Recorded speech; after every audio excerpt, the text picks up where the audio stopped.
Cuba kita bayangkan apa yang akan jadi jika semua orang menjadi kaya.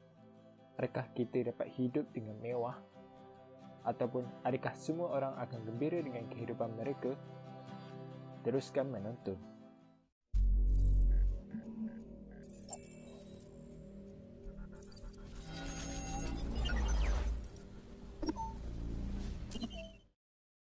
Peraturan ekonomi adalah cukup mudah, terutamanya untuk menguraikan konsep wang dan bagaimana ia berfungsi.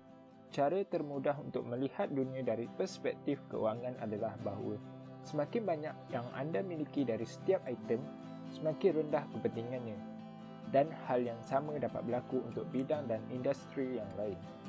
Di dunia yang kita jalani sekarang ini, wang dianggap sebagai alat untuk kita meneruskan kelangsungan hidup.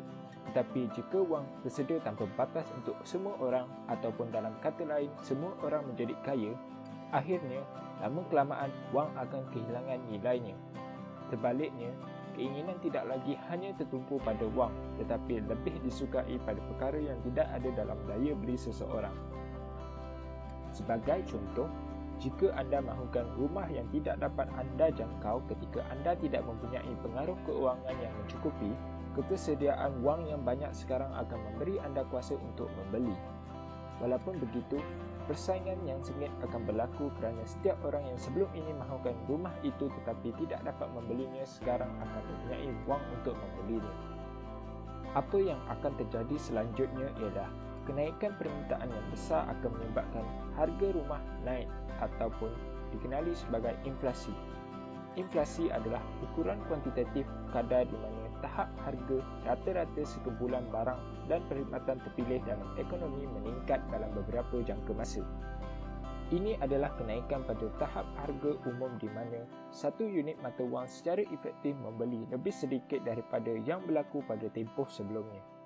Selalunya dinyatakan sebagai peratusan. Inflasi menunjukkan penurunan daya beli mata wang sesebuah negara. Oleh sebab itu, sekiranya harga naik dan semakin naik, ia akan mencapai tahap di mana banyak wang tidak akan mencukupi untuk membeli rumah tersebut.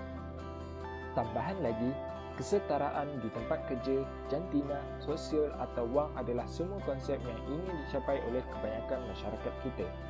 Apa yang belum kita pertimbangkan, mungkin kerana kita menganggapnya sebagai idea yang tidak masuk akal, adalah jika semua orang mempunyai wang yang tidak terbatas, semua pendapatan kita akan sama. Walaupun pengagihan kekayaan yang sama terdengar seperti perkara yang indah, ia mungkin bukan idea yang realistik atau waras. Dengan penawaran wang yang tidak terhingga dan setara, orang tidak akan bekerja sekeras mungkin kerana kurang mendapat insentif untuk memberikan perkhidmatan atau menghasilkan sebanyak mungkin barang dalam industri.